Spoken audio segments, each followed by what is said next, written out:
Amanisa Naue from Moscow with a special edition of the show. A story never told, an atrocity against children, a cover-up, and survivors' strength. Today, Canada's Duplessis orphans are in the now.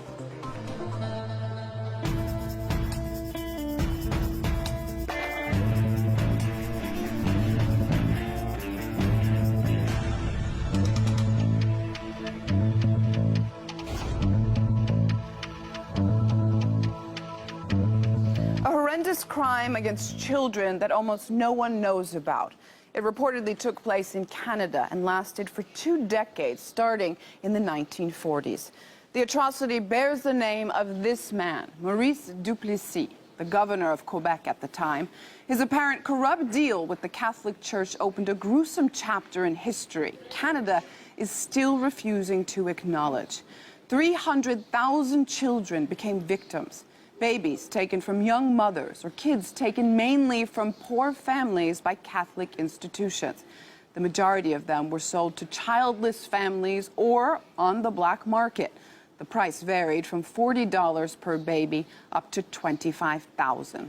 The rest, who bear the name of Duplessis orphans, were sent to psychiatric hospitals. Quebec authorities and Catholic orders received government funding for each child treated in a psychiatric facility. Torture, slave labor, electroshock, beatings, drugs, sex abuse, lobotomies. These children were subjected to the worst things imaginable, while the government and the church made money. A lot of children died, and the way they were treated after death was no better. In 1999, a mass grave was discovered, 6 boxes with over 2,000 human remains. It was dubbed Pigsty Cemetery, located next to a pig farm, which raised horrific speculation that pigs might have eaten some of the orphans' remains. Reports suggest dead children were also sold to medical schools for autopsies at $10 per body. I spoke to a survivor of this shocking policy, Duplessis orphan Clarina Duguay, and her husband and activist, Rod Viagnou. Rod, some horrific events unfolded decades ago in one of the most civilized countries, and almost no one knows about it. We, my team, were shocked to discover this. How is that possible? Okay, the first thing I must mention is that the aging survivors still carry the false mentally retarded label, which is heavy on their shoulders. This hasn't been yet repaired. This hasn't yet been erased from their medical files. So what happened? The Duplessis orphans case is a Canadian genocide. More than 100,000 Duplessis orphans have disappeared or murdered. The Quebec hospitals were under the rule of the APA, the American Psychiatric Association, and the CIA. The Duplessis orphans were used as human guinea pigs for medical experimentations like MK Ultra. And like you were saying, every time that something came up that in the newspapers or television, either the media would ask the cardinal, like Cardinal Jean-Claude Turcotte, who just died not too long ago, or some like the Minister of Justice, and the next day, or they would answer right away, they would say, okay, we will look into the case. And then the people in Quebec thinks, well, okay, these are authorities, they will look into the case, but then it just goes silent, and it turns always into a massive cover-up. Clarina, this must be so difficult for you, but I have to ask you to please take us through what kind of experience you had as a Duplessis orphan. Moi, j'ai eu des bains d'eau glacée en cause que je pleurais pour ma mère. Je voulais m'en aller, je voulais pas rester là. Puis ils m'ont mis la camisole de force, puis ils m'ont mis sur des lignes de spring, ils m'ont ôté le matelas, puis ils m'ont couché sur des lignes de spring de la Charité du Québec. Ils ont torturé moi puis ma sœur, Simone Duguay. I see this is very hard for you. If you're able to, tell us what it was like to live in a psychiatric hospital and not have a mental illness? Ben moi, c'est parce que ma mère, ils ont dit, ma mère, elle se mourait de tuberculose, puis mon père savait pas lire ni écrire, puis il suivait sur le prêtre, puis le curé du village, puis le médecin, pour placer ces deux petites filles, à cause que la famille avait trop d'enfants, puis il dit, ils vont être bien placés dans un orphelinat de Rimouski. Puis moi et ma soeur, moi j'ai resté 2 ans là, les soeurs m'ont maltraité. Après ça, ils m'ont envoyé, quand j'avais eu 11 ans, ils m'ont envoyé dans un hôpital de psychiatrie parce qu'il y avait besoin des filles pour faire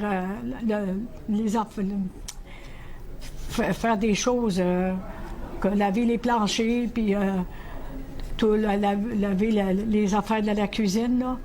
Mais moi, je voulais pas parce que je pleurais pour ma mère, puis je voulais y trouver ma mère. Puis là, quand ça, la religieuse, le soir, elle m'a embarqué dans un bain de l'eau glacée, puis après ça, elle m'a mis la camisole de force. Encore, je pleurais trop pour ma mère. Je voulais m'en aller chez nous.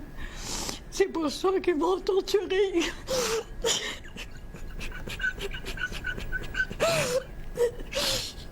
Excusez-moi. It's absolutely understandable. You take a break with us. Thank you so much for sharing our story. I do know it's difficult. Rod, I understand that when you two met, you had no idea what Clarina had lived through. Tell us about how you discovered her story. Yes, we were married for 25 years. And when this came out here in the 1991, 1992, and this was splashing all over the media, television, newspapers, and everything, one day my wife says, I am one of them. And I said, one of them who? And she says, what is talking? They're talking about the Duplessis orphans. She says, I'm one of them. And from that day on, you know, we had a hard time, the whole family. And then after that, I decided I was just going to try and get justice for her and for her sister Simone. And I decided, and when checking out the case, there was 20 more in my city, in my little city, Joliet. There was 20 more of the orphans. And I noticed a lot of them were digging in the garbage cans and everything to pick up pop bottles and cans to sell. Kids that have got no education, never had education, and they were cruelly tortured. And my wife was sexually abused by one of the nuns. And she was saying that they had strapped her on a steel bed with a collar around her neck and ice cold baths. And this was the same and worse for a lot of them. Because we have the Quebec Ombudsman, Daniel Jacobi, who stated right in Parliament, he stated that the orphans were tortured and they were chained and whipped, ice cold baths, sexually abused, sodomized, straitjacket, put in cells for years, and experimental drugs, you name it. They've done everything to these defenseless children. Why has no one been held to real accountability? The Catholic Church, the government, with all the information that we have? Because, ma'am, there's so many, and still today, some are still alive. So many high-ranking people that were mixed into this here. Doctors, ministers of the Catholic Church, people in government, in Parliament, were mixed into this here. If you don't mind, I can name some, and I don't mind. I can, the one premier of Quebec, Jacques Parizeau, and then come along Premier Lucien Bouchard, who's still living, and then another premier, Bernard Landry, who's still living, and they are mixed into this case here. And then you got a Minister of Justice, Paul Béjean. And yeah, so they colluded. There was a together collusion, corruption. What about the Catholic Church, Rod? So what has the Catholic Church in Quebec had to say to these accusations? They are staying silent. Every time someone spoke to them, they just said the orphans do not deserve any acknowledgements, no excuses, nothing, no pardon, nothing. Because the Catholic Church had received from Maurice Duplessis, the Premier,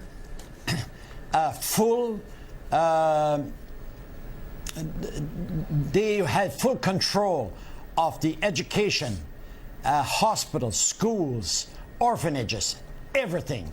And because the Premier had found out that, he mentioned one day, he found out that the government of Canada, the federal government, was paying $2.50 per head per day for a patient in a psychiatric hospital. So he decided to mention one day, the Premier did, that Quebec had no more money for orphans in an orphanage, which they were paying 70 cents a head per day. So he gave the power to the church, and they just started emptying all the places, every place, and they just started filling all the psychiatric hospitals to be able to get this $2.50 from the federal government. What about the Vatican? I understand in your activism you've obviously tried to contact them, tried to get response from them. Have they commented? Yeah, Jonathan Levy from attorney Jonathan Levy had started writing letters. He started getting a word from them. There was a communication and from them. And then all of a sudden there was one letter stating, could you give us please a delay of time? I think it was somewhere like that year till the 15th of October. And so it was giving them like a 2 or 3 month delay. And they said they would get back to him. But then all of a sudden we noticed that the ex-Cardinal Jean-Claude Turcotte of Montreal, who deceased not too long ago, and Cardinal Marc Ouellet of Quebec, they took off to Rome.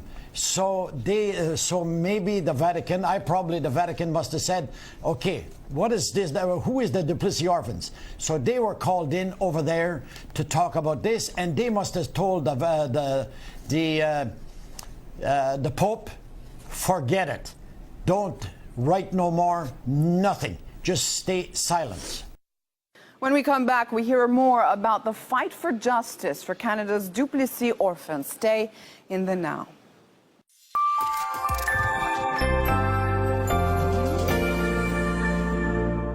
Marine Le Pen has a sort of problematic claims in what she claims for, which is leaving the euro, which is anti-Muslim, which is, also the father was even more problematic. It's a clear radical party about xenophobism and so on and so forth. So we should be concerned if the biggest partner country of Germany, which is the classical Franco-German tandem, is now infected to such a degree by populist vote. It's really sort of infiltrating into the middle classes, and I think that is a European problem also, because we cannot look at France in an isolated way.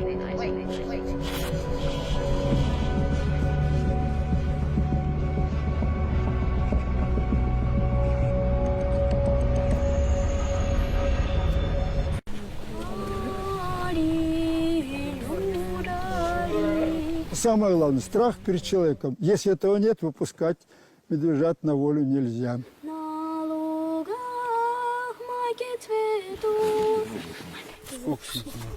Сколько сантиметров? 7 наверняка, да? 7,5. Не бойся, медведя там нет. Иди, забери медвежат. Выскочил медведь, кинулась прям под ноги, не хватило буквально нескольких сантиметров.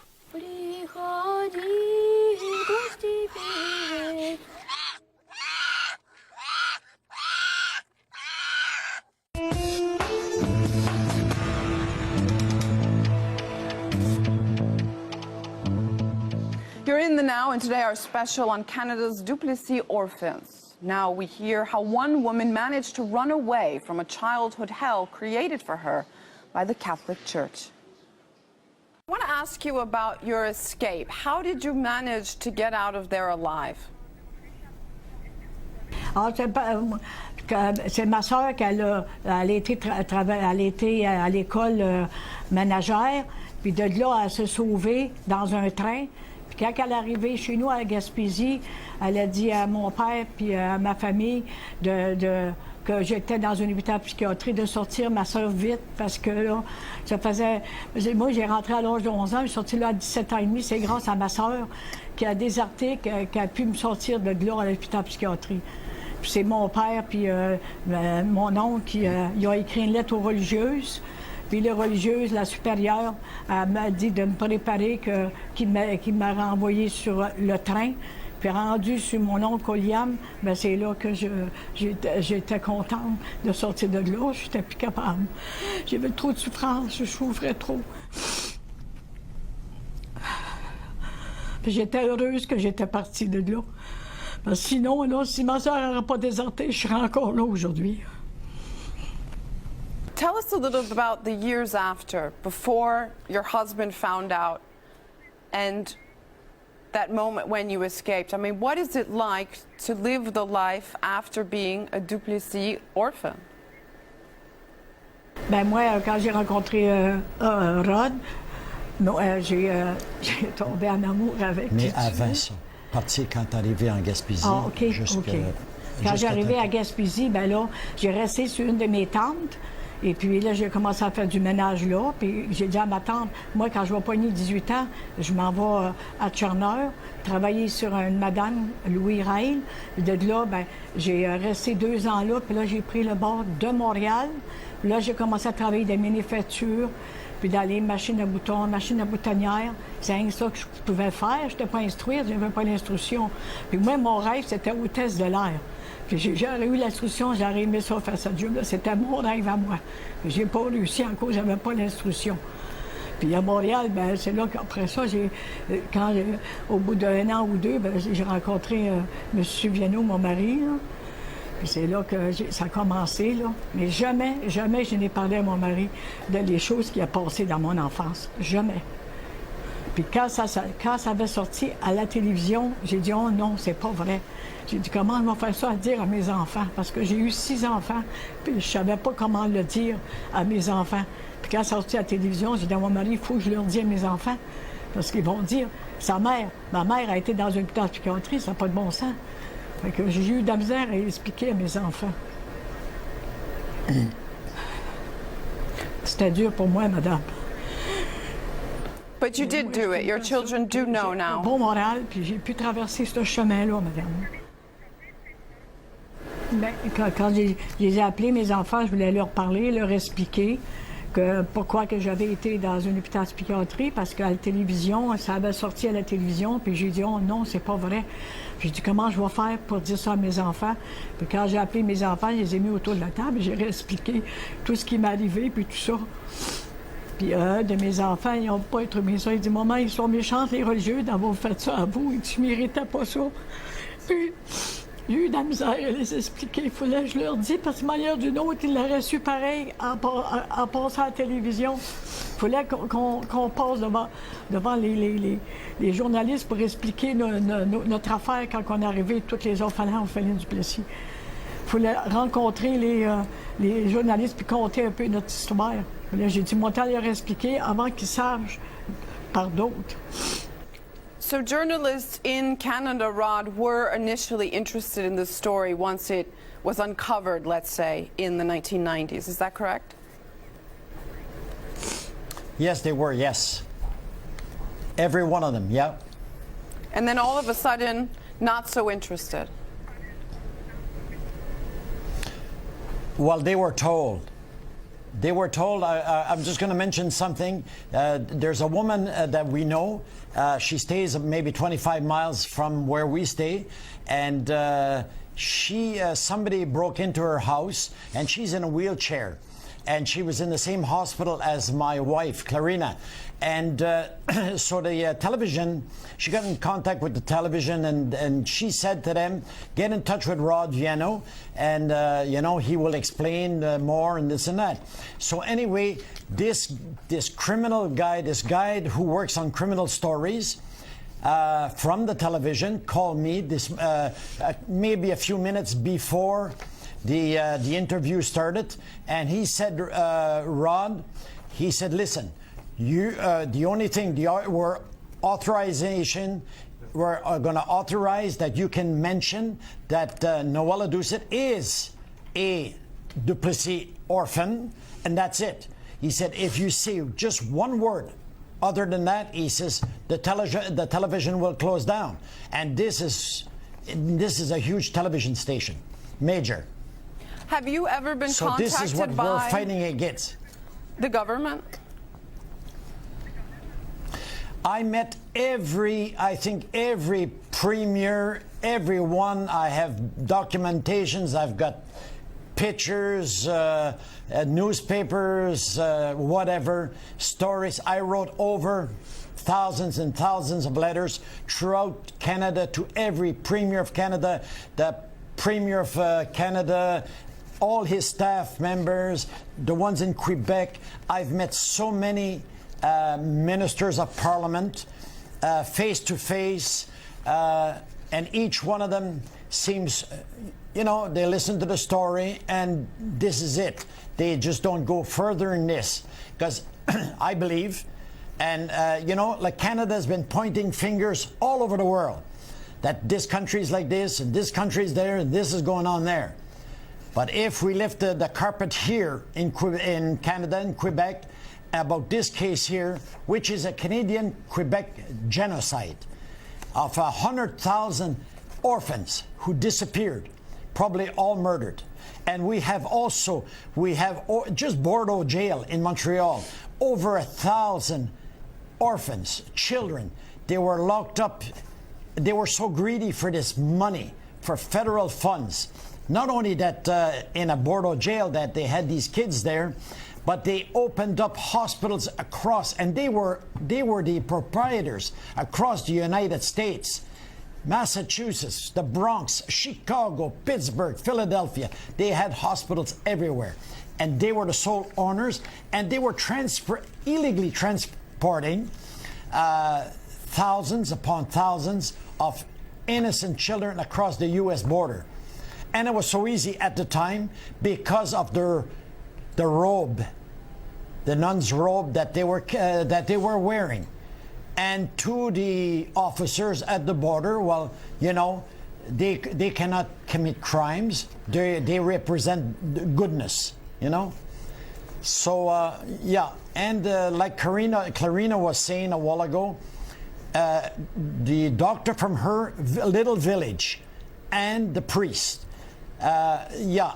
And when they transferred her and Simone to an orphanage, and you know, like the father could not read or write, and he signed with an X, and they told him, your children are going to be well looked after, get a good education. But this was not so. And then in order to transfer both of them to a psychiatric hospital, they made up this collusion that her mother was a psychiatric patient in another hospital, and she had died. They buried her 2 years before her real death. Her mother died at the age of 31 years old in a place close to her home. And we have all the documents. She died in 1946. But the nuns had made up this mystery grave. We don't know. We've been there to that hospital, and they're so they're afraid. I took a picture even of the grave site and everything. And this came out in the Montreal Gazette. It hit the front page. There's huge page. It was inside about the mystery grave. We would like to know who's buried in that grave, and we would like DNA testing done in her mom's grave. The government of Quebec in 1992 they decided to, they asked for a police inquiry into this case. All right. I think they must have thought that there was nothing, but this would put the people to sleep and put the people to ease. So in 1992, the police went around interviewing. They interviewed 240 Duplessis orphans, girls and boys. All right. From this, they accumulated 321 criminal accusations. And I asked myself, the two police, and I have their name and their numbers, and I asked them if they were going to see all the Duplessis orphans. They said, no, we finish right now. We have 240, and we have 321 criminal accusations. They said, once we deposit this at the Crown Prosecutor's Office in Quebec, this will be like a bomb that hit the province of Quebec. But it didn't do nothing, because this is where the Minister of Justice, Paul Bjorkman, got a bunch of Crown prosecutors, and they started into this case. Everybody thought, the public figured that everything was going on, everything okay. And then all of a sudden, Paul Bjorkman, on the 24th of February, 1995, he stated that a slap behind the head and twisting of an ear is not a criminal act. But we're not talking about this. We're talking about children that were tortured, that were kidnapped, that were put into cells. And I was astonished and so surprised to see the buildings that they're building all around. They want to hide so much the cemetery where the orphans, where a mass gravesite is. But there is still a place that somebody could dig, because workers found over 2,000 skeleton bodies. This has got to be looked into, and we need help. Clarina, just finally, I want to ask you, what do you want to see happen in terms of accountability? Ben, qu'ils reçoivent justice et réparation, madame. Pas des miettes, des réparations comme du monde.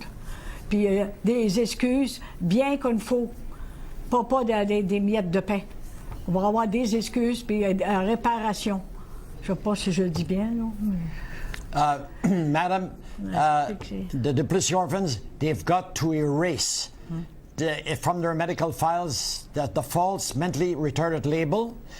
The government of Canada, who was mixed into this here, the Catholic Church, the College of Physicians of Quebec, and the government of Quebec, they must repair this to these children.